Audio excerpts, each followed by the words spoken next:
Hey everyone, welcome back to Steve's Place Down Under. This is our last video for 2025. I've just put a tractor video out for Friday parts. I'm doing the ignition system on the TE20.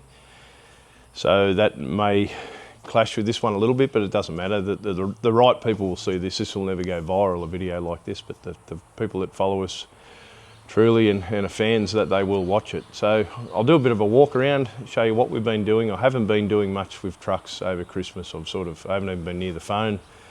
For those of you who try and send me things and that, I'm not ignoring you. I just haven't been looking at the phone too much. And with the kids, I've been doing yard work. I'll show you a bit of that in a minute. And just been trying to get away from everyday life for a bit. So you notice the D series is in here behind me. I'll give you a look at that in a minute. I'll give it a wash, and it's next on the list to have a bit done to it. Although when I did the yard work, I did pull that old elephant truck out of the garden, so I thought maybe while the Ford's still together we might bring it round and get it going, but I don't know. I get one day a week to play with this stuff, and should I really waste it on that? I'm not sure. Some of you do want to see it, so we'll go for a quick walk and then I'll say our thank yous and what else has been going on and what's coming up in the new year. Okay, before we venture off to anything else, you can see how good the old D series come up here. 72 model, very minimal rust. There's a bit here, and then there's a bit typical old trucks under the hydraulic clutch and brake masters. This hasn't got a brake master, it's at full air, but under the hydraulic clutch master, where they drip over the years, there's a bit of a hole in the floor, but she's pretty good apart from that. 210 Cummins, or V8 Cummins. I don't know if it's a 185 or a 210. 185 being 470, 210 being 504. It's a V8 Cummins with a 10-speed Road Ranger anyway. This panel was off when I got it off the bloke. These two little spring clips in here are broken. One is in the glove box, and I can just make the other one out of a bit of steel wire or something like that, and just get sort of a quarter of a turn clip holds them in like that side there. She's in exceptional condition. It really is. I only gave it a cold wash with some aerosol degreaser, but she come up pretty well. That light bar was bent. I sort of made it worse putting it in here, but it wasn't too much better than that anyway. I've got a bunch of those Kenworth ones I bring home from work. They throw in the bin, because when you order a brand new truck and dog, they all come with, you can see one standing just there, they all come with a light bar like they're going to be prime mover spec, and then they all just go in the bin afterwards. Quite a waste really. She's pretty complete, apart from that air cleaner lid there,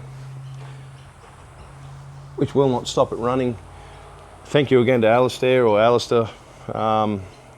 He downloaded a manual on this thing. I was completely lost with it until I saw this manual, and explains a lot more about it. Full air, but the brake system is something else indeed.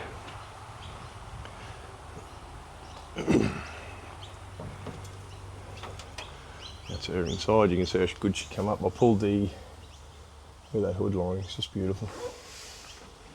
I pulled the floor mat out because it had a Hessian insulation mat under it, and it was holding moisture, so I got rid of that. Whether I'll cut one out myself. I need some of that bitumen backed foil looking stuff, that insulation mat to put there before I put the rubber floor mat over it. Driver's seat's a bit ripped, but the rest of the interior is really good. For a 72 model truck, I've seen some of these things completely rotten, but she's in exceptional condition.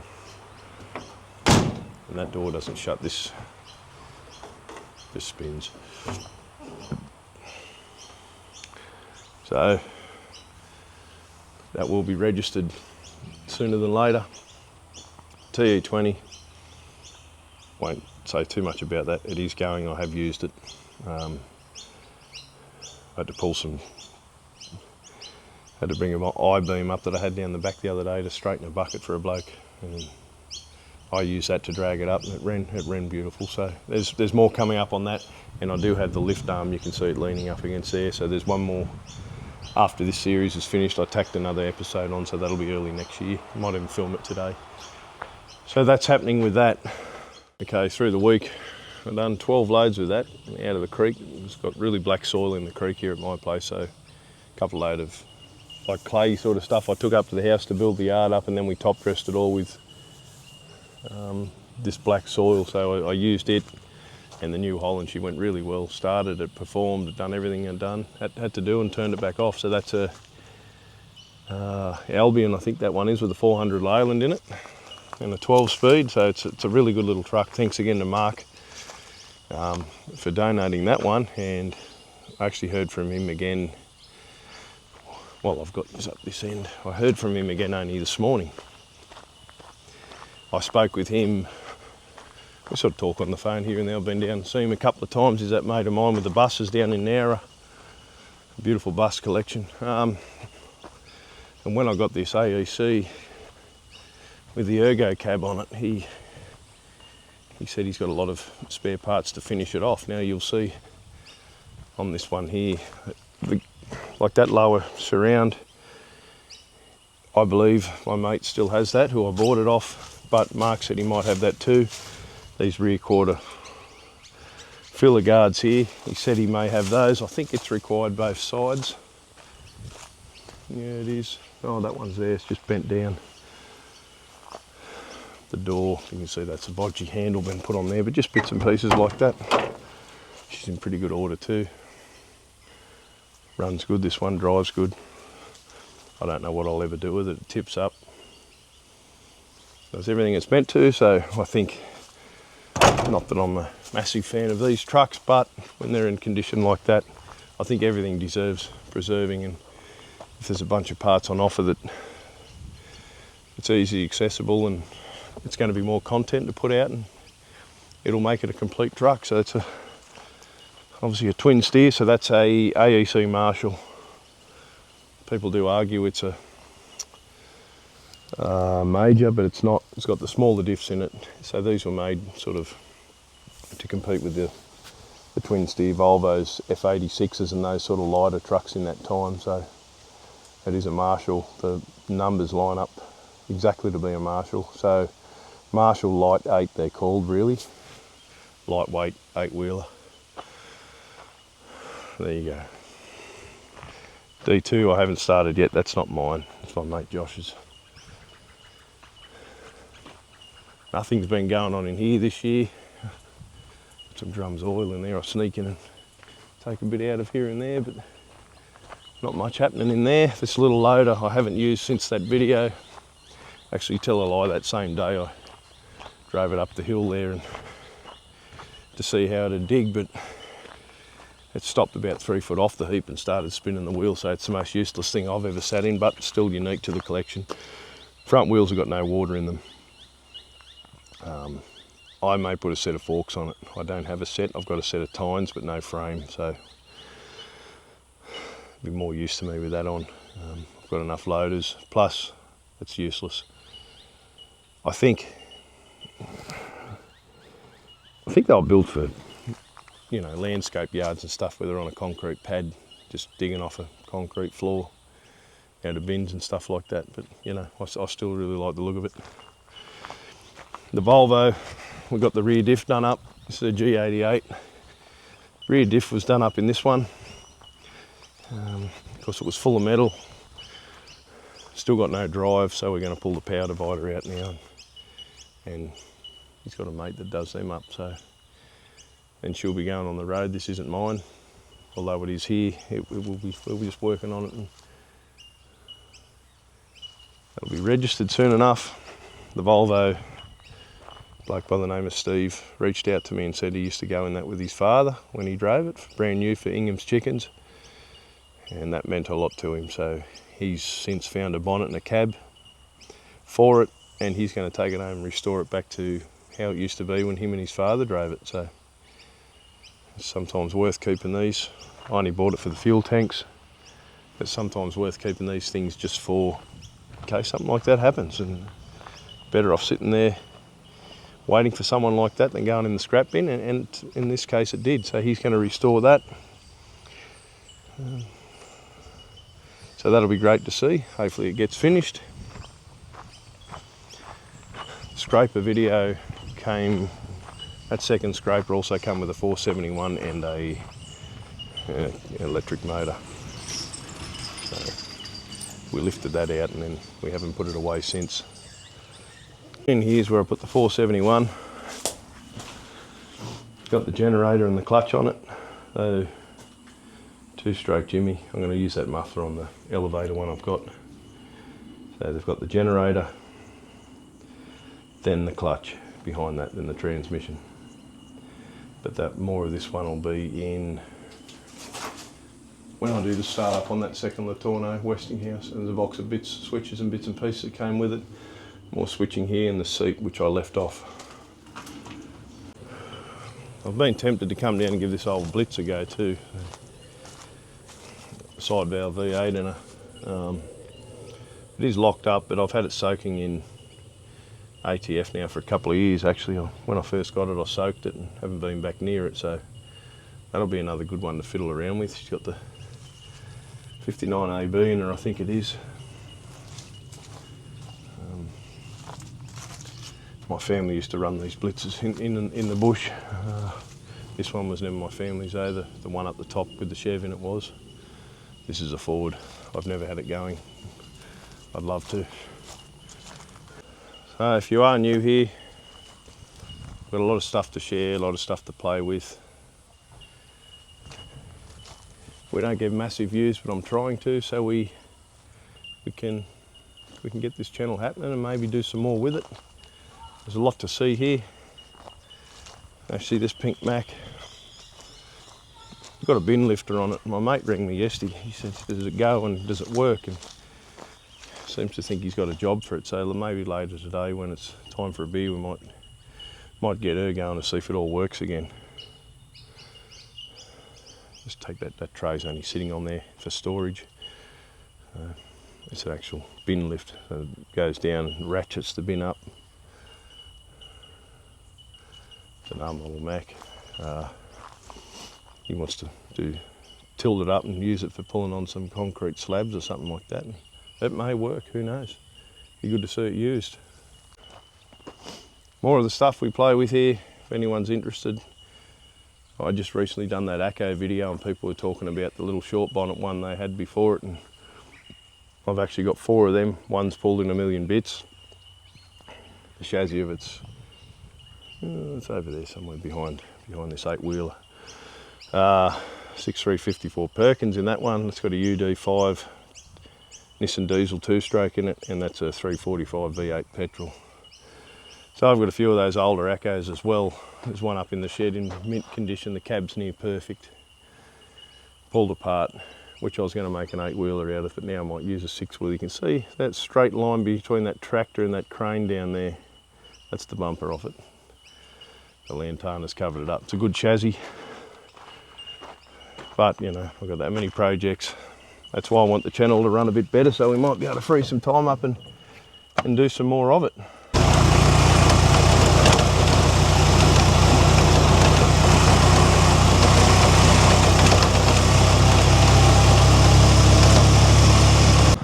So, here's all the yard work I've been doing.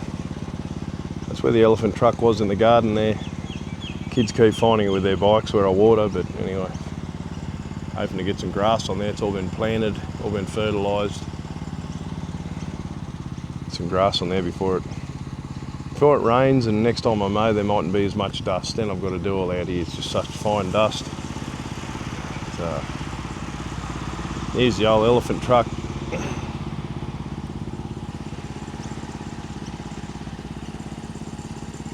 Focuses in on it there, so I actually haven't been near the truck itself. I've been playing with the pistons. The rings are that stuck. It's the worst seized engine I've ever seen. In saying that, the bores still look alright. They're just super stuck. So every piston I had to use basically an air chisel on the, I made a bolt up with a cup on the end of it and screwed in one side of the rod and used an air chisel to hammer them out. That was after I heated, after I lubricated. Still 2 in there. I put some more acetone and ATF in it yesterday. People say that works, but it hasn't really helped this. So whether I'll get it over the shed, pull that D series out and get it over the shed and do, I'd like to see it run for no real reason, just for entertainment, and why not. I'm using my electric golf cart converted to a Chonda.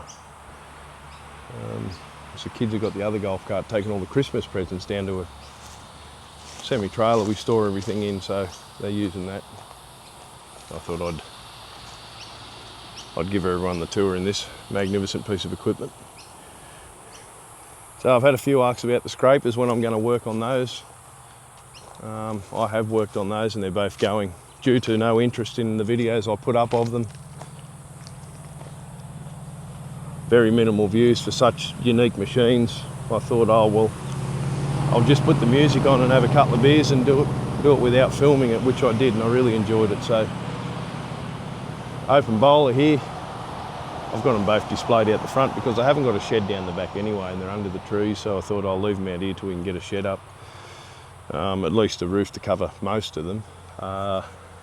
Open bowler, Model D scraper, the Torno Westinghouse D-pull. This is the older one of the two. 471 GM, runs like a clock. There is a video coming of us starting it. A will it start video after we dropped it off. But yeah, no electrical side of this one. A lot of you may have, or some of you may have seen when I wired this one up, I've done the hoses, full set of hoses on it. It still needs brake hoses, it's the only thing that doesn't work on it now. New wires to the elevator motors, you can see there. It spins the right way now, it all works. Clutch needs adjusting on it. And she's a good machine. I haven't done a load with it yet. When I got it going the other day, I just put it out here because I wanted it out of the shed. This open bowl one's the last one I got. I've got to come out and put those covers on with some rope or something like that because the hinges are missing off those. It runs really well. When I got it, the switches are all chattering switches on that gooseneck there. After doing some research on how three-phase power works, because I'm not an electrician, I've done some research. When I've been at work, I've sort of been listening to, rather than music, which I don't listen to through the week, I've been putting on things on YouTube, but not watching them, just listening to the headphones while I work and how three-phase power works and stuff like this. And I've taught myself to an extent where I've learned it. I mean, I'm still not an electrician, but I learned how they work. So after some testing the other day, I thought, well, it's all working. I had 170 across 3 phases. At the rev I was holding it at with the hand throttle, and they're about 380 volts with the foot flat into them, I think. Something like that. I thought, well, there's no problem there. I had 24 volts down on the wires to excite it, which are down here, in there. There was an earth and a 24 volt supply there to excite it, and I thought, oh well, it's doing like it should. This is all switched off 3 phase as well, so this will pick 1 phase up to the dash, and then return through another there through your steering limit switches. After some testing, I thought, no, she's right. So I got up there and buried my foot right into the throttle, and it revved it harder than what the hand throttle would, and I just keep trying each switch. And next minute, a big cloud of dust flew out of the electric motor, and it started steering one way, then she went the other, and more playing with the switch, and all these 2 motors come to life, and so did that back one. So there must have just been the weather had got to them or something, but anyway, she all worked. There's a bit of wiring to do on it, but you know, I'm not going out contracting with it tomorrow. It's just another thing to display or play with. So that's the scrapers. Sorry I didn't video it, but again, for very unique, what would be now rare machines, there was no interest at all. I think I've had more interest in the grey Fergie, and there's only about 6 million of them left in existence. But anyway, I like them. I know some of you did, but not enough to sort of like the sponsored videos. No one watches them, and that's what these were like for whatever reason, I'll never know. But anyway, we'll go back to the shed and finish off. In saying that about the scrapers, I think there would be a lot of interest. It'd be interesting to see if someone more successful than me put them up. I reckon they'd go crazy. but because it's me, I think a lot of it gets hidden and not pushed out. Again, if you are new here, I've gained a fair few the last few days with a collaboration with Bruce and Oz and the ACO video, so I've obviously got some new viewers. So I've got like 53 farm tractors or something. This is only a few of them here. These are some of my trucks. I've got a job for this one the next couple of days.